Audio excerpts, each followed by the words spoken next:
From being annihilated by Charles Oliveira at UFC 289 to getting all he could out of his illustrious career, here's the real reason why Beneil Dariush's career is now over. For starters, what the heck happened at UFC 289? Seriously, it's a big understatement to say that Beneil was beaten by Oliveira at the highly anticipated pay-per-view. He was humiliated. From the moment the clock started ticking in the first round, the Dariush hype train heading full speed toward a dead end, everyone thought Beneil had this fight in the bag, and why wouldn't they?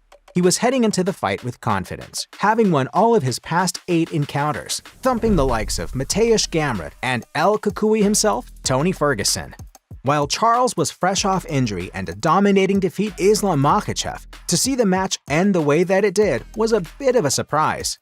Oliveira pounced onto Beneil, who looked like he didn't have any room to breathe. Just so you know, Oliveira was actually coming off an injury, which, on paper, really shifted the odds in Dariush's favor. Well, Oliveira made Dariush pay for all of the times he was counted out. Everyone expected Beneil to take the fight to the ground and show off his famous jiu-jitsu skills. He did take the fight to the ground, just not in the way you think. The guy floored Beneil, who tried to maneuver himself into some pretty meme-worthy poses. The fight was supposed to be a #1 contenders for the title. The only thing Beneil is contending for is retirement. If you think I'm being a little too harsh, let's flash back to the weigh-in. Cutting weight can be one of the most brutal parts of being a fighter, but you know something is seriously wrong when a weight cut seems like a weight loss. When Beneil chopped up for the Oliveira fight, fans couldn't help but point out how gassed out he looked. The man looked like he was on 1%. Heck, his wedding ring looked twice the size of his finger. I thought weigh-ins are supposed to have fighters stare each other down. Beneil? He looked as though he was staring at the Grim Reaper. There is something seriously wrong, and it showed in the actual fight. He looked like a way washed up version of himself and couldn't withstand Oliveira's towering physique weighing him down, while he dropped missiles on him. After all, Beneil walks at 30 to 40 pounds and weighs over lightweight. It's clear he's just too old to handle the cut. Speaking of which, the guy may be just a bit too old to be around in MMA. To give you some perspective, Beneil is just a year younger than Jon Jones, who's 35 and already thinking about retirement. In an interview, he said he's an old dude in fighter years, which is why his next bout will be his last. On the other hand, Dariush has been talking about how he wants all the smoke in the division. Jones has set the bar for every fighter with his illustrious career, something he has been at since he was 24. We're talking 15 years of fighting guys at the top level. As for the 34-year-old, he got his big break fighting Oliveira when he should really be thinking about retirement. Beneil is a family guy. He recently had a daughter and even stated how he was thinking about tactics while rocking his newborn, all while Oliveira was grinding it out at the gym, setting up the perfect game plan to redeem himself.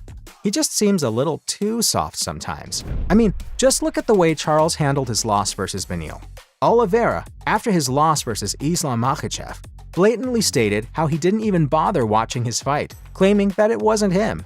About that other fight, I didn't watch it. It wasn't me. I wasn't there.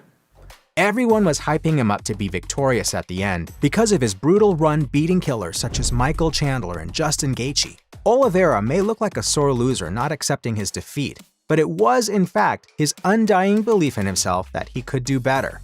Now, let's look at what Beneil had to say after the fight on his Instagram. He put up a post with the words, "God is good," reassuring fans that he is okay and that he'll be back very soon. Sure, Benny, we love the motivation, but we really advise you to stick to teaching BJJ instead of practicing it in the ring and getting yourself hurt. And it's not like the fighter hasn't thought of hanging up the gloves himself. There's no denying that Beneil is a religious guy, and he's been pretty vocal about it.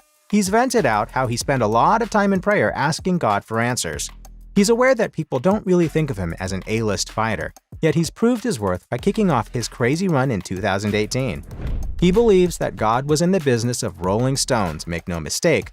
The stones did turn for him, which led to the Oliveira fight. But after his 42-second KO loss to debutant Alexander Hernandez, he really did contemplate calling it quits once and for all, before making one more attempt. And if it doesn't work out, that's it. There's the curtain call. But then, what took so long for him to get his big break in the fight game, despite having an illustrious career? It's clear Beneil is far from a cash cow for the UFC. It's a sad reality in the fight business. You don't just have to be the most skilled fighter in the game, it just doesn't sell. The modern marketplace demands trash-talking, rivalries, bad blood. This is what brings home the win. Why do you think Conor McGregor is still the face of the UFC, despite being on a losing streak? It's because he caught on to the algorithm. Dariush is a Christian and a family man. He is far from your Colby Covingtons and Adesanyas, who have developed a brand for themselves and a cult fanbase because of their charisma. And he knows it himself. In an interview, the Iranian-American vented how, even though the UFC appreciates him as an athlete, they get frustrated when it comes to the entertainment aspect of it. He admitted to not being very drama-savvy. He's well aware of the cookie-cutter method that can help fighters break into the mainstream. He just doesn't want any of it. It's not him. In the build-up to the Oliveira fight, Dariush had a meeting with the UFC boss Dana White and the matchmakers, thinking that his undefeated streak did enough to make him the #1 contender for the lightweight title. And surprise, surprise, the UFC simply said no. It's almost as though they wanted Beneil to win against Oliveira and force them into giving him the title shot. And of course, Dana White's privilege is real, folks. But let's address the elephant in the room. What's next for Beneil? Beneil, with his major winning streak finally coming to an end, there is only one fighter who makes the most sense for him to go up against. It's Rafael Fiziev. Fiziev is coming off 2 major losses himself, and it'll be interesting to see how the two will square up in an all-out slugfest. Honestly, I don't really see Dariush making it out of that fight in one piece. Fiziev is way younger and faster than the Russian Mauler, and it would be straight-up heartbreaking to see him suffer yet another L to his name.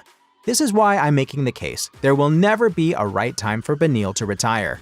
There is a phrase, ending it on a high, and honestly, the more Dariush gives into his daredevil style of fighting, the more it is dangerous for the legacy that he has established in the UFC. Even though Dariush hasn't won a major title, he's earned the respect of the entire MMA community and has given the promotion one of its most memorable moments. Throwback to the time he gave birth to the most memed UFC KO in history. That's right, I'm talking about his dramatic comeback versus Drakkar Klose, where Beneil went ham with his left and rights that had Joe Rogan screaming at the top of his lungs, not to mention his amazing work ethic and love for the fight game. He epitomized what it means to be a fighter, still wanting all the meanest and baddest fights, while most fighters would have been thinking of driving off into the sunset with their careers, not to mention his calm and humble demeanor as a fighter. He's charmingly laughed off the fact that people call him Jesus. I mean, how could you boo Dariush? All in all, it's too little too late for him to go on a dramatic title run, but that will never change the fact that Benny is easily a UFC Hall of Famer. So, from getting all he could out of his illustrious career to being annihilated by Charles Oliveira at UFC 289, that was the real reason Beneil Dariush's career is now over.